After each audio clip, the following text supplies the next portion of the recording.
Sasa watu wengi huwa waamini kama teknolojia stealth, yani teknolojia inazozifanya hizi jeti kuwa ngumu kuonekana kwenye rada, kama inafanya kazi, sababu jeti moja ya Marekani kwa jina la F-117 Nighthawk ilifanikiwa kutunguliwa na kombora la ulinzi wa anga mwaka 1999 nchini Yugoslavia kwenye operation inaitwa Operation Allied Force. Sasa ni kitu gani kilitokea hapa? Je, ni kweli teknolojia stealth ilifeli? Mambo vipi internet, karibu Maxtech TV. Hii ni Tech in 8. Hii ni episode ya F-117 Nighthawk. Tupia like, tupia na comment, lakini pia usiache kusubscribe kama unazikubali hizi video za Tech in 8. Sasa hebu turudi nyuma kidogo ndo tuweze kuelewa hii jet ya F-117 Nighthawk ilitoka wapi. Sababu watu huwa wanadai kwamba hii teknolojia ya stealth, Marekani alifanikiwa kuiba hii teknolojia kutoka kwa mwanasayansi wa Urusi na ikutoka kwao. Hii statement inaweza ikawa na ukweli kidogo ndani yake, lakini sio ukweli mtupu, sababu shida kubwa ya kutengeneza ndege ambazo ni ngumu sana kuonekana kwenye rada kipindi kile cha zamani ni kwamba ilikuwa ni ngumu kujua design gani itahakikisha hiki kitu, sababu kulikuwa bado hakuna njia ya kupiga mahesabu yatakayokuwezesha kuona ni jinsi gani mawimbi ya radio ambayo ndo rada inatumia kuangalizia ndege iko wapi, yani jinsi gani haya mawimbi yanaweza kudunda kwenye shepu mbalimbali na kurudi kwenye receiver. Kwa hiyo makampuni ya Marekani yalikuwa yanataka kutengeneza hizi jet ambazo ni ngumu sana kuonekana kwenye rada, yalikuwa na design prototype moja moja na kuziweka hizi prototype kwenye rada ili kuona ni namna gani rada inadunda kwenye hizi prototype, yani kwenye hizi rada hizi prototype zinaonekanaje haswa. Hiki ni kitu tunakiita RCS, Radar Cross Section Area, ni namna gani hizi jet zinaonekana kwenye rada. Kwa hiyo hawa maengineer kitu walichokuwa wanafanya ni kuotea ni kitu gani kinaweza kikapunguza uwezo wa rada kuona hii jet na kukiongezea kwenye prototype, alafu kupeleka hii prototype kwenye rada ili kuona inaonekanaje kwenye rada, yani kuangalia ile RCS. Sasa hii ndio njia ambayo kampuni la Boeing waliweza kuitumia kutengeneza hii ndege inaitwa The Quiet Bird. Lakini tatizo ni kwamba unatakiwa uweze kutengeneza prototype nyingi kweli, uweze kutest prototype moja moja kwenye rada inaonekanaje, ndio uweze kufikia hadi kile kiwango ambacho kinakubalika. Kwa hiyo ilikuwa ni ngumu sana kuweza kutengeneza hii design, sababu utahitaji prototype nyingi kweli, na kadri unavyotengeneza prototype nyingi inamaanisha ndio unazidi kutumia hela nyingi, lakini pia muda utakaotumia kudesign kitu kama hiki ulikuwa ni mrefu kweli. Sasa kuna mfizikia na mwanamahesabu kwa jina la Piotr Uvimtsev, sitalitaja hili jina tena. Sasa huyu mwanasayansi aliweza kupublish kitabu chake ambacho kina title ya Method of Edge Wave in the Physical Theory of Diffraction. Haya ni mambo ya akili kubwa sana, sababu humu ndani ya hiki kitabu alikuwa anaonyesha formula za kimahesabu za namna gani unaweza ukapiga mahesabu na ukacalculate ni kiasi gani cha mawimbi ya radio yanayoweza kudunda kwenye surface mbalimbali, yani kulingana na shepu mbalimbali za material au shepu ya kitu, ni kiasi gani cha mawimbi kitaweza kudunda hapa na kurudi sehemu yalipotoka. Kwa hiyo kwenye hiki kitabu kulikuwa kuna analysis za namna gani unaweza kupiga mahesabu na ukajua ni kiasi gani cha mawimbi yanaweza yakadunda na kurudi sehemu yalipotoka. Na haya mahesabu ni magumu sana, siwezi nikajifanya najua hapa, nitaishia kuaibika. Sasa japokuwa huyu mwanasayansi alikuwa anatokea Urusi na hata hiki kitabu kilikuwa kimeandikwa kwa lugha ya Kirusi, lakini Urusi tuseme hawakuona matumizi ya kazi ya huyu mwanasayansi. Marekani ndo aliona matumizi ya kazi ya huyu mwanasayansi. Kwa hiyo kwa kutumia agency yao ambao huwa inaangalia teknolojia za nchi zingine, waliweza kutafasiri hiki kitabu na kutumia hizi formula kutengeneza software ya kompyuta kwa jina la Echo.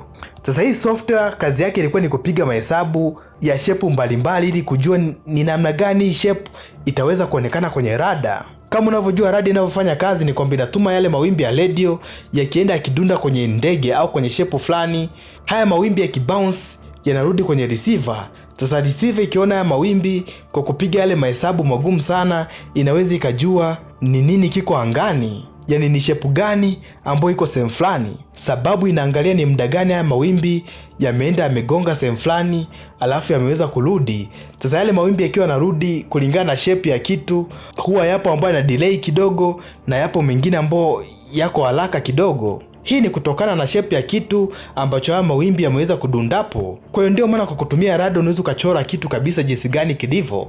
Sasa baada ya maengineer wa Marekani kuweza kutengeneza hii software ya Echo, inamaanisha kwamba kulikuwa hakuna ule uhitaji tena wa kuanza kutengeneza prototype moja moja na kuziweka kwenye rada ili uweze kujua RCS yake ikoje, yani zinaonekanaje kwenye rada.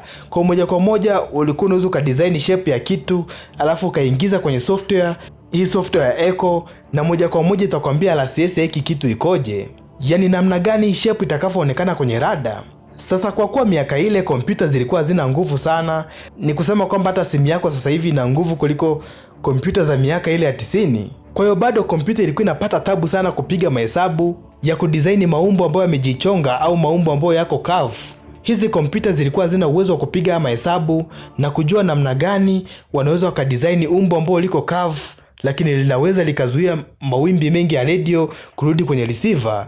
Kitu ambacho hii kompyuta ilikuwa inaweza kufanya ilikuwa ni kuweza kupiga mahesabu ya maumbo ambayo yako flat yakiwa yamewekwa kwenye engo mbalimbali ili kuhakikisha kwamba yale mawimbi ya radio hayatarudi kwenye receiver, yani yakija kudunda hapa hayatarudi kwenye receiver. Ni kiasi kidogo sana cha haya mawimbi ndio yatarudi kwenye receiver. Kwa hiyo ndio maana utaiona hii jet ya F117 kwa kweli ilitengenezwa miaka ile, paneli zake zote ni flat. Yani haina panel ambayo imecurve au imejichonga, hapana. Paneli zake zote ziko flat sababu nguvu ya kompyuta kipindi kile ilikuwa ina uwezo wa kufanya mahesabu ambayo yanaweza kutengeneza jet ambayo inaweza ikawa na maumbo tofauti tofauti.